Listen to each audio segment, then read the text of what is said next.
Hello दोस्तों, steam academy पे आपका स्वागत है। तो आज हम लोग 40 नंबर क्वेश्चन से स्टार्ट करेंगे। देखिए 40 नंबर क्वेश्चन में क्या है, in a transformer the tapping are generally provided on. सबसे पहला चीज़ तो आप ये समझिए कि ट्रांसफार्मर में टैपिंग हम लोग क्यों प्रोवाइड करते हैं। ट्रांसफार्मर में जो टैपिंग प्रोवाइड किया जाता है वो वोल्टेज को वैरी करने के लिए किया जाता है, ठीक है। तो वोल्टेज वेरिएशन का ज़रूरत हमें किस साइड पड़ेगा, तो सेकेंडरी साइड कह सकते हैं, या जिधर हमें लोड का कनेक्शन करना होगा उधर वोल्टेज वेरिएशन करना होगा।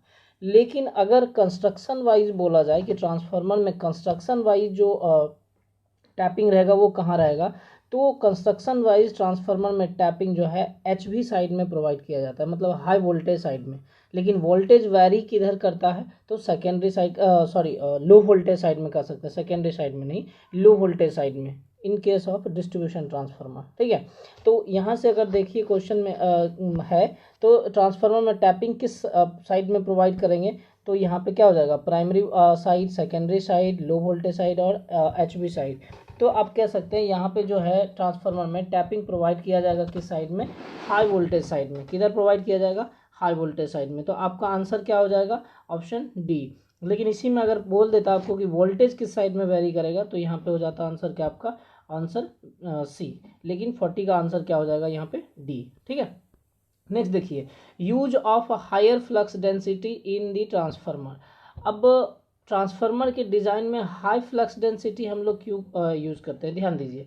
बी इक्वल टू क्या होता है, 5/A।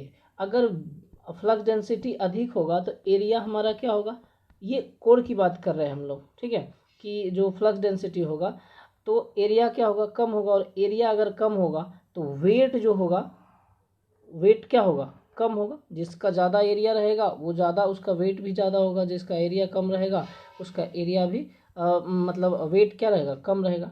तो ऑप्शन देखिए, रिड्यूसेस वेट पर केवीए, उसके बाद reduces iron loss, reduces copper loss, increases part load efficiency. तो ऑप्शन ए क्या हो जाएगा आपका, करेक्ट हो जाएगा, रिड्यूसेस वेट पर केवीए, ऑप्शन ए करेक्ट हो जाएगा। नेक्स्ट क्वेश्चन देखते हैं हम लोग, the chemical used in a breather for transformer should have the quality of. देखिए ब्रीदर जो ट्रांसफार्मर में प्रोवाइड किया जाता है, लास्ट लेक्चर अगर आप देखे होंगे तो उसमें मैंने ब्रीदर के बारे में बताया था थोड़ा बहुत। तो ब्रीदर जो होता है जनरली ट्रांसफार्मर में जो कंजर्वेटर में कनेक्टेड रहता है, कंजर्वेटर के नीचे आपका रहता है बना हुआ वो एक बॉक्स टाइप से, उस बॉक्स में आपका कह सकते हैं या डब्बा समझ सकते हैं आप, एक डब्बा टाइप का रहेगा कुछ इस प्रकार का, कंजर्वेटर के नीचे में रहेगा, ठीक है। इसमें होल रहता है तो इसके अंदर जो रहता है सिलिका जेल रहता है, इसके अंदर क्या रहता है, सिलिका जेल। तो इस सिलिका जेल का काम क्या रहता है कि वो जो भी एयर जब अंदर जाएगा, ट्रांसफार्मर के अंदर जब एयर इन करेगा तो उस एयर से मॉइस्चर को एब्जॉर्ब कर लेना, ठीक है। मतलब इस सिलिका जेल का प्रॉपर्टी कह सकते हो, इसका प्रॉपर्टी होना चाहिए कि जो भी मॉइस्चर होगा एयर में उसको एब्जॉर्ब कर लेगा, उस एयर का मॉइस्चर एब्जॉर्ब करेगा जो एयर ट्रांसफार्मर के अंदर जाता है, मतलब ब्रीथ इन होता है, ठीक है, ब्रीथ इन। अब ये भी मैंने आपको बताया था कि ब्रीथ इन कब होगा या ब्रीथ आउट कब होगा, ठीक है। आप प्रीवियस लेक्चर जाके देख सकते हैं, प्लेलिस्ट में होगा।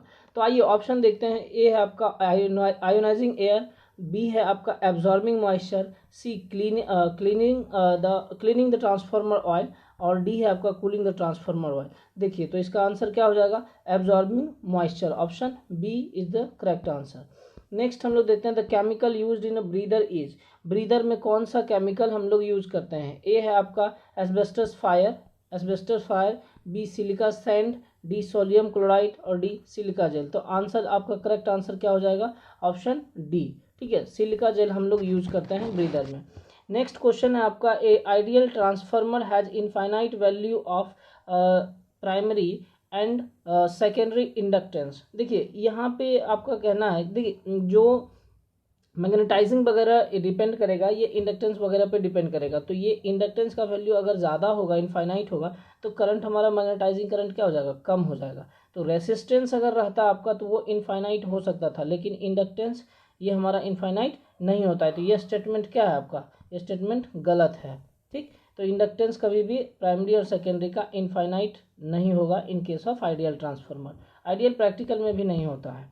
The transformer ratings are usually expressed in term of. देखिए ट्रांसफार्मर का जो रेटिंग होता है वो किस चीज़ में एक्सप्रेस किया जाता है, इस चीज़ को आप समझिएगा, ठीक है, कि जो ट्रांसफार्मर का रेटिंग होता है वह किस चीज़ में होता है, ध्यान दीजिएगा। वोल्ट्स में तो वोल्टेज रहता है, ठीक है, वोल्ट्स में क्या रहता है, वोल्टेज। तो केवीए रेटिंग जो ट्रांसफार्मर का जो वोल्टेज रेटिंग बोलेगा तो वो वोल्ट में रहेगा, लेकिन वोल्टेज नहीं कह रहा है यहाँ पे, सीधा सीधा बोल रहा है कि ट्रांसफार्मर का रेटिंग। तो ट्रांसफार्मर का रेटिंग केवीए में होता है जनरली, ठीक है। अब ऑप्शन बी है आपका एम्पियर, सी किलोवाट और डी केवीए।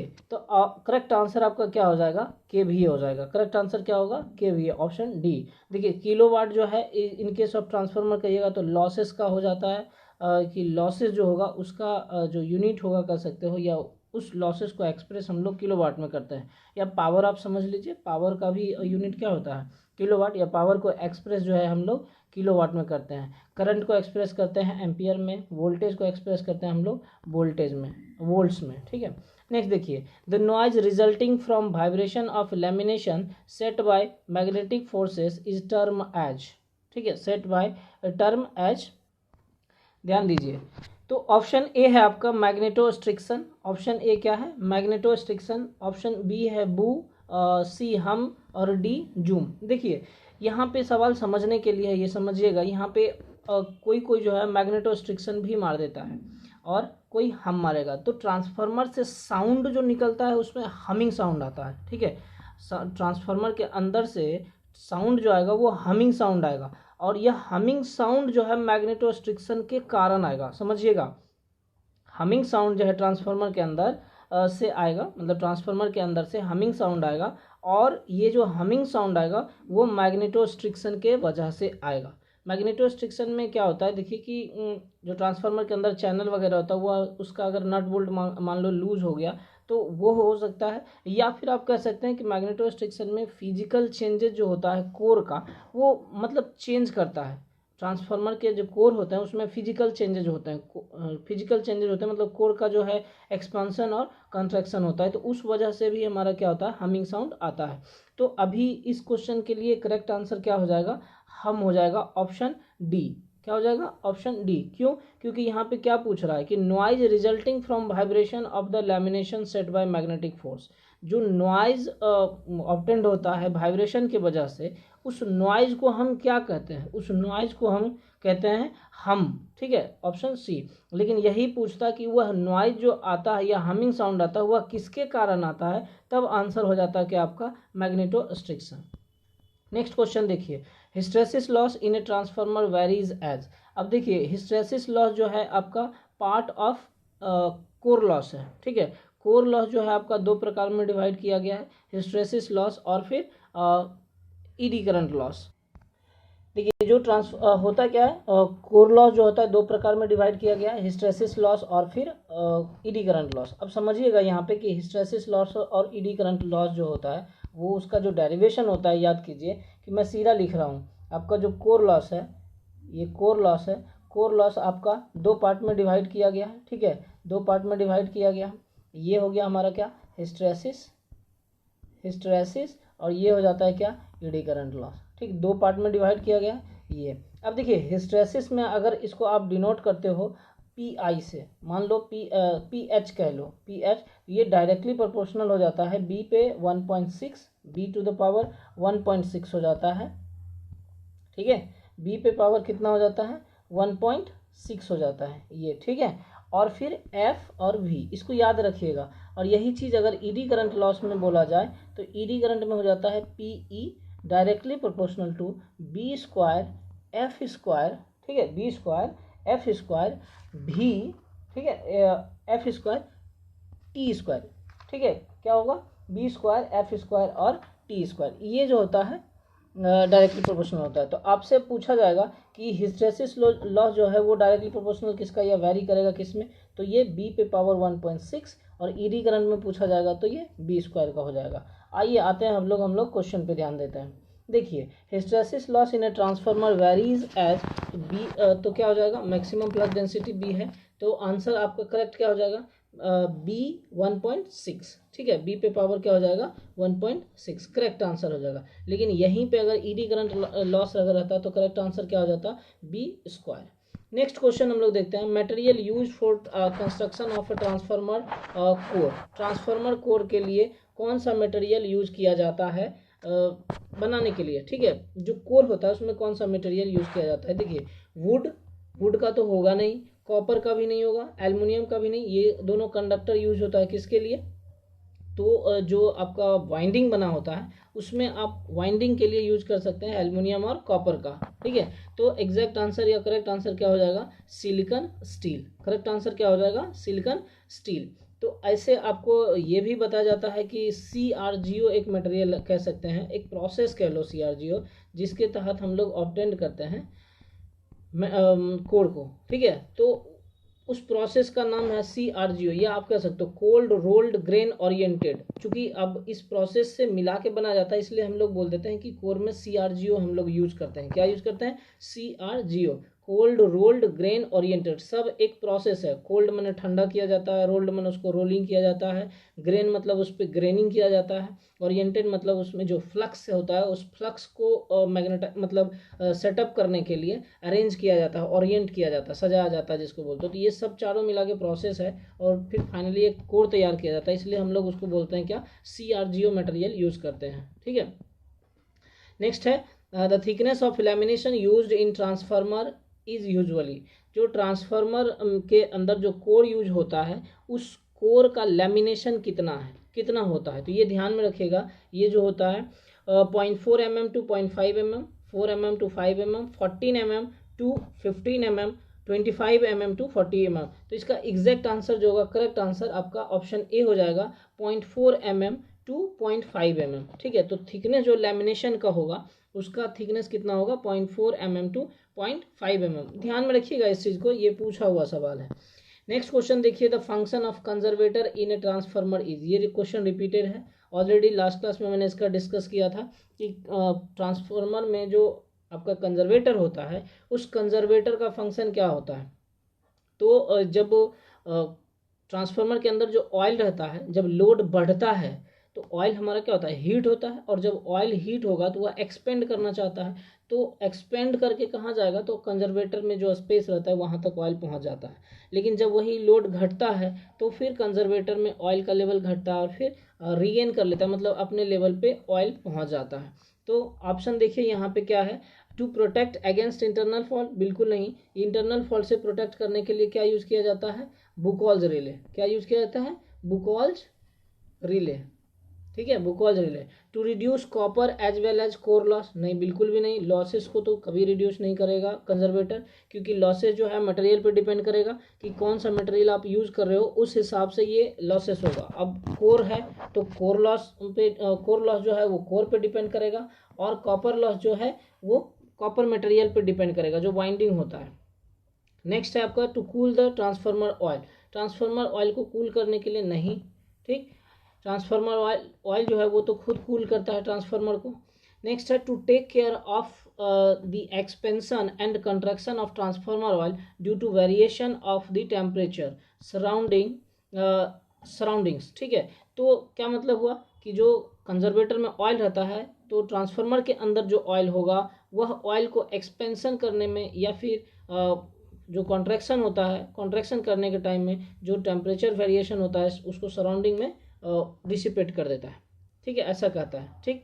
इससे हम हमारा ट्रांसफार्मर को बचाता है कि अधिक हीट होने से हमारा जो कॉइल जो होगा या फिर जो कोर होगा वो सब जब हीट होने लगता है तो ऑयल भी हीट होगा, और ऑयल जब हीट होगा तो एक्सपेंड करता है, तो एक्सपेंड होकर कहाँ पहुँच जाता है, कंजर्वेटर में, जिसमें जो भी टेम्परेचर होता है वो डिसिपेट हो जाता है, ठीक। नेक्स्ट क्वेश्चन देखिए, the highest voltage for transmitting electrical power in India. In India में हाईएस्ट वोल्टेज कितना ट्रांसमिट किया जाता है। ऑप्शन ए है 33 kV, ऑप्शन बी 66 kV, सी 132 kV और डी 400 kV। देखिए यहाँ पे जो है हाईएस्ट हमारा 400 किलो वोल्ट होगा। अगर ऑप्शन में आपको रहता 765 kV, अगर 765 kV ऑप्शन में रहता तब करेक्ट आंसर आपका हो जाता 765 kV, लेकिन इस ऑप्शन में 765 दिया हुआ नहीं है, इसलिए आंसर करेक्ट क्या हो जाएगा 400 kV। क्लियर है। नेक्स्ट क्वेश्चन देखिए, in a transformer the resistance between the primary and secondary is. Primary और सेकेंडरी के बीच में जो रेसिस्टेंस होगा वह क्या होगा, इनफाइनाइट होगा। ठीक है, क्या होता है, इनफाइनाइट होता है। ठीक, ऑप्शन डी आपका क्या होगा, करेक्ट आंसर हो जाएगा। और यही चीज़ इंडक्टेंस बोलेगा तो क्या होगा, तो इंडक्टेंस आप कह सकते हो लो होता है या जीरो कह लीजिए, मतलब लो होता है कह सकते हो। ठीक है, जीरो नहीं होगा, लो। आइडियल केस में जीरो हो सकता है, लेकिन यहाँ पे जो प्रैक्टिकल केस में कहिएगा तो इंडक्टेंस लो होता है या बट रेसिस्टेंस क्या होता है, इनफाइनाइट होता है। क्लियर, याद रखिएगा इसको भी, ये भी सवाल आपका पूछा हुआ है। ठीक, नेक्स्ट क्वेश्चन है आपका, a transformer oil must be free from. देखिए ट्रांसफार्मर ऑयल किस चीज़ से फ्री होना चाहिए, तो ऑप्शन ए है आपका स्लज, ऑप्शन बी ओडोर, सी गैसेस, ऑप्शन डी मॉइस्चर। तो ट्रांसफार्मर ऑयल जो होगा वो हमेशा मॉइस्चर से फ्री होना चाहिए। ठीक है, मॉइस्चर से क्या होना चाहिए, फ्री हो जाना चाहिए। रीज़न ये है कि अगर मान लीजिए ट्रांसफार्मर के ऑयल में मॉइस्चर रहेगा तो उसका डाइलेक्ट्रिक स्ट्रेंथ घट जाएगा, और डाइलेक्ट्रिक स्ट्रेंथ घट जाने की वजह से ब्रेक डाउन होने का पॉसिबिलिटी क्या हो जाएगा, बढ़ जाएगा। इसलिए जो ट्रांसफार्मर का ऑयल होता है वह मॉइस्चर से फ्री होना चाहिए। नेक्स्ट क्वेश्चन है आपका, a Buchholz relay can be installed on. Buchholz relay किस में इंस्टॉल किया जाता है, तो देखिए auto transformer, air cooled transformer, welding transformer, oil cooled transformer. ठीक है, देखिए बुकॉल्स रिले जो होता है आपका ट्रांसफार्मर के अंदर वो कहाँ होता है, ऑलरेडी ये मैंने आपको बताया है। ठीक, ये मान लीजिए टैंक है और टैंक के ऊपर ये पाइप लगा हुआ रहता है, इस पाइप पे यहाँ रहता है आपका बुकॉल्स रिले लगा, और यहाँ से ऐसे करके आप जा सकते हो, यहाँ पे कंजर्वेटर लगा हुआ रहता है। समझ में आई बात, ये बुकॉल्स रिले से ऑयल पास होता है, तो ये पास होना ज़रूरी है यहाँ पे। ठीक, तो आप कह सकते हो कि जो ट्रांसफार्मर के केस में बुकॉल्स रिले कहाँ किस में यूज होगा, जो ऑयल कूल्ड ट्रांसफार्मर होगा। अब देखिए यहाँ पे जो ऑटो ट्रांसफार्मर है, ऑटो ट्रांसफार्मर में तो आपका मतलब यूज नहीं होता है, जनरली ये लेबोरेटरी पर्पस के लिए ऑटो ट्रांसफार्मर यूज होता है, तो इसमें आपका बुकॉल्स रिले लगा हुआ नहीं रहता है।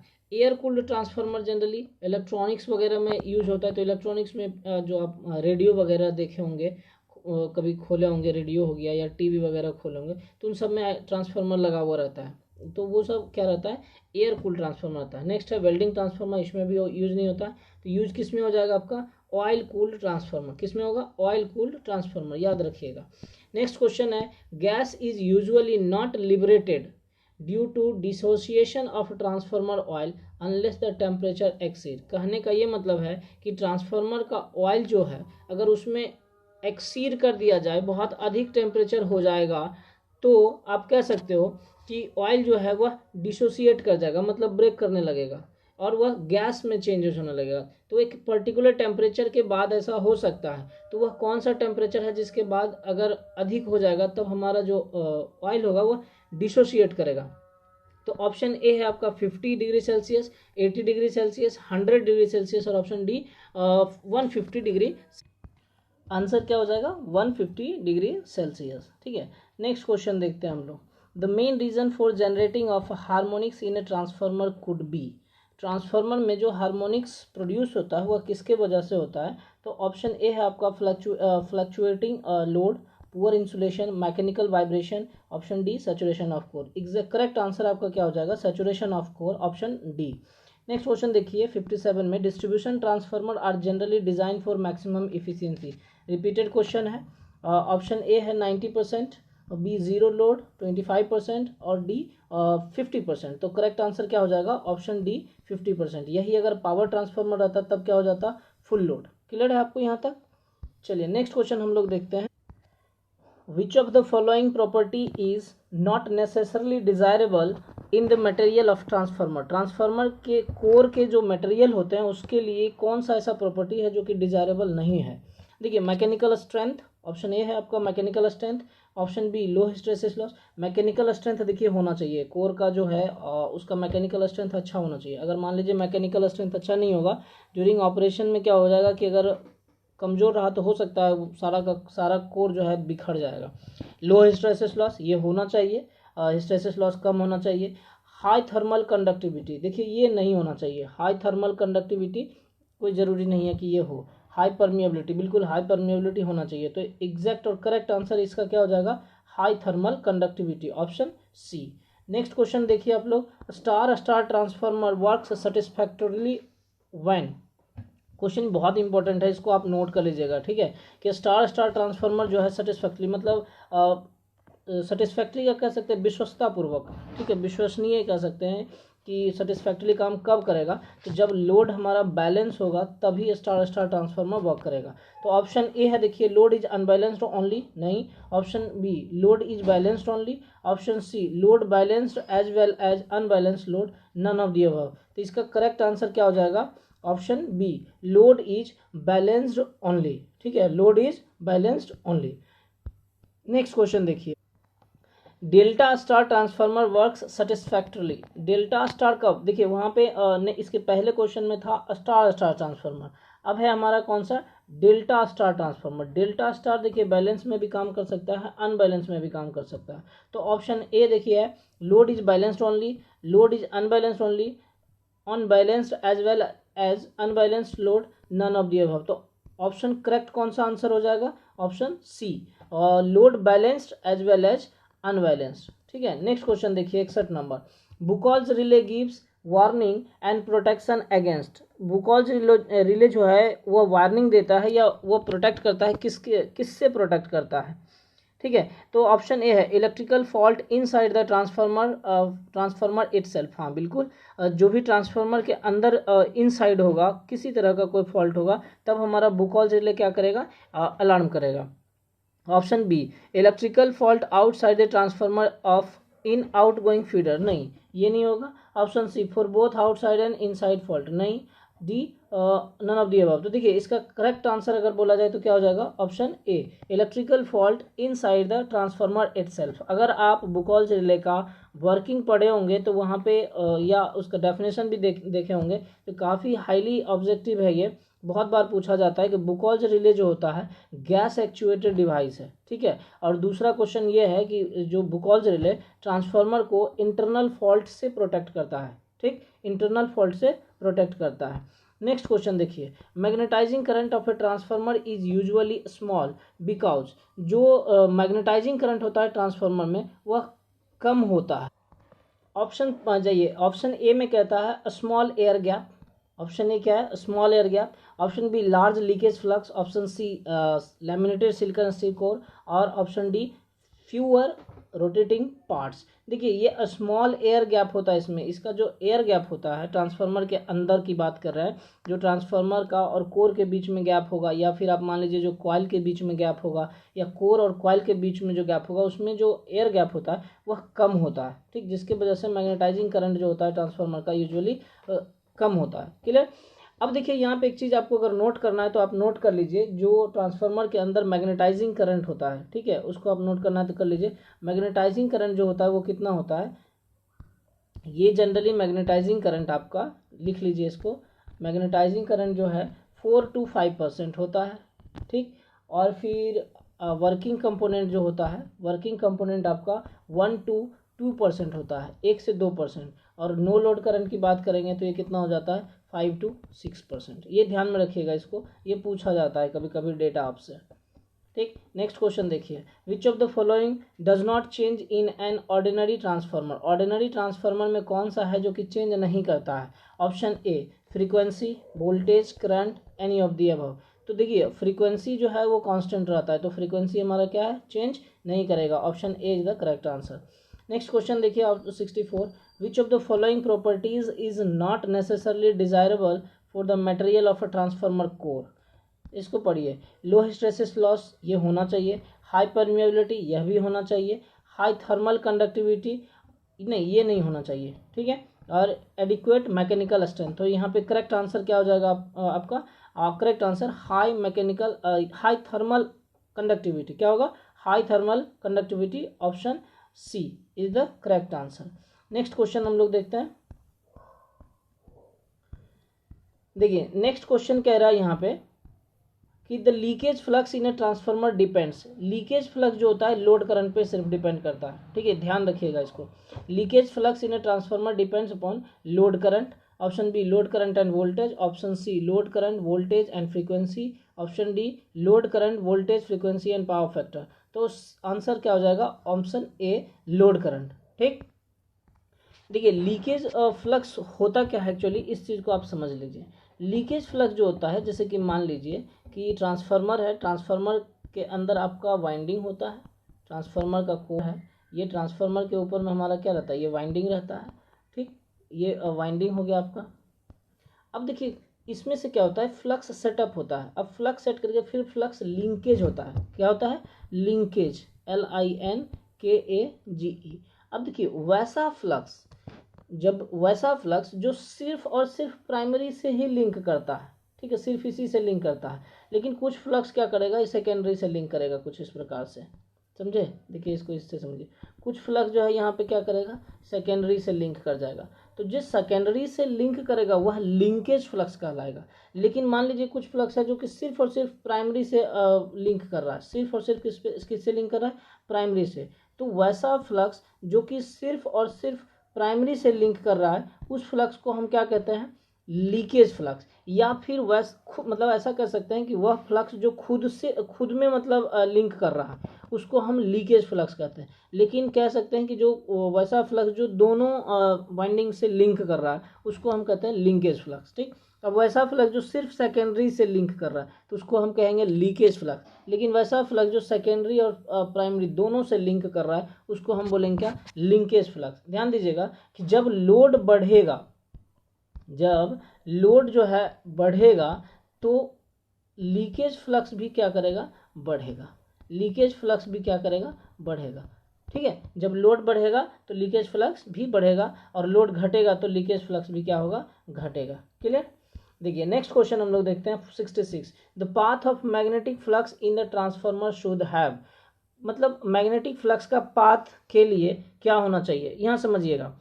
जो मैग्नेटिक फ्लक्स होता है, कह सकते हैं, तो जैसे हाई करंट फ्लो करने के लिए रेसिस्टेंस का क्या होना चाहिए, कम होना चाहिए, ठीक। मैग्नेटिक सर्किट में अगर आप बात करेंगे तो फ्लक्स को अधिक फ्लो करने के लिए, अधिक सेटअप करने के लिए रिलक्टेंस कम होना चाहिए। क्या होना चाहिए, रिलक्टेंस कम होना चाहिए।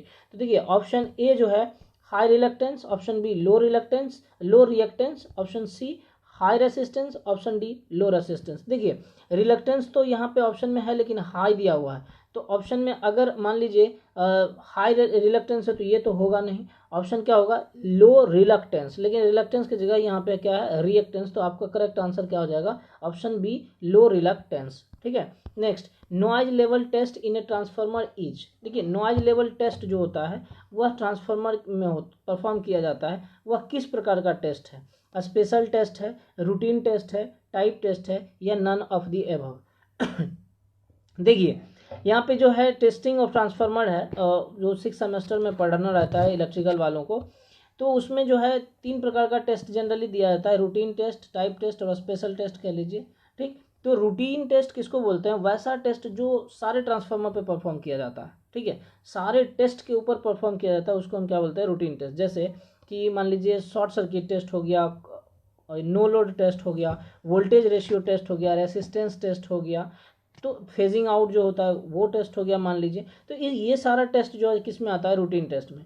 अब टाइप टेस्ट जो होता है उसमें समझिएगा कि टाइप टेस्ट के अंदर क्या होता है कि मान लेते हैं कि 500 ट्रांसफार्मर है, 500 ट्रांसफार्मर है। अब इस 500 ट्रांसफार्मर में हमने क्या किया, कोई सा 20 ट्रांसफार्मर ले लिया, ठीक है, 20 ट्रांसफार्मर ले लिया, और उस 20 ट्रांसफार्मर के ऊपर हम टेस्ट को परफॉर्म किए, ठीक है। उस 20 ट्रांसफार्मर के ऊपर हम लोग टेस्ट को क्या किए, परफॉर्म किए। अब उस 20 ट्रांसफार्मर का जो परफॉर्मेंस होगा, हम ऐसा मान लेंगे कि ये जो सारा ट्रांसफार्मर 500 है वो सबका सेम परफॉर्मेंस होगा। समझ में आई बात, क्या बोले हम लोग कि ये 500 ट्रांसफार्मर है अपने पास, और इस 500 ट्रांसफार्मर में से हमने 20 ट्रांसफार्मर चूज़ किया, और उस 20 ट्रांसफार्मर पे हमने टेस्टिंग परफॉर्म किया, ठीक। अब टेस्टिंग परफॉर्म करने के बाद जो भी परफॉर्मेंस आया है इस 20 ट्रांसफार्मर का, जो भी आया टेस्ट रिपोर्ट, वो सारा कह सकते हैं कि यही 20 ट्रांसफार्मर का जो भी परफॉर्मेंस होगा या करेक्टरिस्टिक्स होगा, ये 500 का भी वही होगा। तो वैसे टेस्ट को हम लोग क्या बोलते हैं, टाइप टेस्ट। और स्पेशल टेस्ट होता है कि कस्टमर अगर बोलता है कि हाँ ये टेस्ट करवाना है, तो ऐसा टेस्ट को हम लोग स्पेशल टेस्ट कहते हैं। तो टाइप टेस्ट के अंदर आ जाता है 10 डेल्टा कैपेसिटेंस हो जाता है, या फिर नॉइज लेवल टेस्ट हो जाता है, हाई वोल्टेज टेस्ट में भी आता है, ठीक है। तो ये सारे टेस्ट हमारा किस में आता है, टाइप टेस्ट में। क्लियर। चलिए नेक्स्ट क्वेश्चन हम लोग देखते हैं। Which of the following is not a routine test of a transformer. Routine test कौन सा नहीं होता है, ध्यान से देखिएगा। वैसा टेस्ट जो सब पे परफॉर्म किया जाता है उसको हम क्या बोलते हैं, रूटीन टेस्ट। तो ऑप्शन ए देखिए, कोर इंसुलेशन वोल्टेज टेस्ट, ये वोल्टेज टेस्ट है आपका, ठीक है, वोल्टेज टेस्ट ये आपका रूटीन में आता है, हर ट्रांसफार्मर पे परफॉर्म किया जाता है। इम्पीडेंस टेस्ट, इम्पीडेंस टेस्ट करने के लिए आप कर सकते हैं कि शॉर्ट सर्किट टेस्ट जो होता है उसमें हम लोग इम्पीडेंस वोल्टेज फाइंड करते हैं। तो ऑप्शन बी भी आपका क्या हो जाएगा, रूटीन टेस्ट के अंदर आएगा। पोलरिटी टेस्ट, पोलरिटी भी सबका चेक किया जाता है, एडिटिव पोलरिटी है कि सब्ट्रैक्टिव पोलरिटी है, ये सबका चेक किया जाता है। तो ये जो एडिटिव सब्ट्रैक्टिव, तो पोलरिटी भी क्या हो जाएगा हमारा, रूटीन टेस्ट। रहा कौन सा, radio interference test. Radio interference test जो है वह कौन से टेस्ट में आ जाएगा, रूटीन टेस्ट में आ जाएगा। नेक्स्ट क्वेश्चन देखिए, transformer can have zero voltage regulation. तो याद रखिएगा ये क्वेश्चन बहुत बार पूछा हुआ है कि ट्रांसफार्मर पे मतलब जीरो वोल्टेज रेगुलेशन तभी होगा जब वह लीडिंग पावर फैक्टर में होगा, ठीक, ये आप पढ़े होंगे ऑलरेडी, ठीक है। कब होगा, जब लीडिंग पावर फैक्टर होगा तब ट्रांसफार्मर का जीरो वोल्टेज रेगुलेशन होगा। Option A leading power factor, B lagging power factor, C unity power factor और डी जीरो पावर फैक्टर। तो करेक्ट आंसर आपका क्या होगा, option A leading power factor. ध्यान रखिएगा ये पूछा हुआ बहुत बार सवाल है। नेक्स्ट क्वेश्चन हम लोग देखते हैं, helical coil can be used on. Helical coil जो है किस में यूज किया जाता है, तो लो वोल्टेज साइड कह सकते हैं आप, हाई मतलब हैवी ट्रांसफार्मर जो रहता है रेटिंग का, मतलब कह सकते हैं कि जो हाई वोल्टेज रेटिंग का ट्रांसफार्मर रहता है या हाई रेटिंग का जो ट्रांसफार्मर रहता है उसमें लो वोल्टेज साइड में हेलिकल कॉइल को यूज किया जाता है, ठीक है। देखिए ऑप्शन ए में आइए, low voltage side of high KVA transformer, high frequency transformer, high voltage side of small capacity, या डी कह सकते हैं high voltage side of high KVA rating transformer. देखिए इसका करेक्ट आंसर क्या हो जाएगा, option A low voltage side of high KVA transformer. तो हेलिकल कॉइल जो होता है किधर यूज होता है, लो वोल्टेज साइड में, किसका, हाई केवीए रेटिंग ट्रांसफार्मर में, ठीक है। नेक्स्ट क्वेश्चन देखते हैं, harmonics in a transformer results in. Harmonics के वजह से ट्रांसफार्मर में क्या क्या हो सकता है ये पूछा जा रहा है। देखिए हार्मोनिक्स के वजह से इंक्रीज कोर लॉस इंक्रीज हो सकता है। ऑप्शन बी है increase I square loss, magnetic interference with communication circuit, option D all of the above. देखिए इसमें सारा संभव है, ठीक है, हार्मोनिक्स के कारण सब हो सकता है। कोर लॉस भी इंक्रीज करेगा, आई स्क्वायर आर लॉस भी इंक्रीज कर सकता है, magnetic interference with communication circuit ये भी क्या होगा, इंक्रीज कर सकता है। नेक्स्ट देखिए, core used in high frequency transformer is usually. High frequency transformer में कौन सा कोर यूज किया जाता है, तो एयर कोर का यूज होता है, एप्लीकेशन है ध्यान में रखिएगा। ऑप्शन ए कॉपर कोर जो कि होता ही नहीं है, ठीक है, cast iron core, mild steel core और एयर कोर। तो करेक्ट आंसर क्या हो जाएगा इसका, एयर कोर। क्या होगा, करेक्ट आंसर एयर कोर ही हो जाएगा आपका, ठीक है।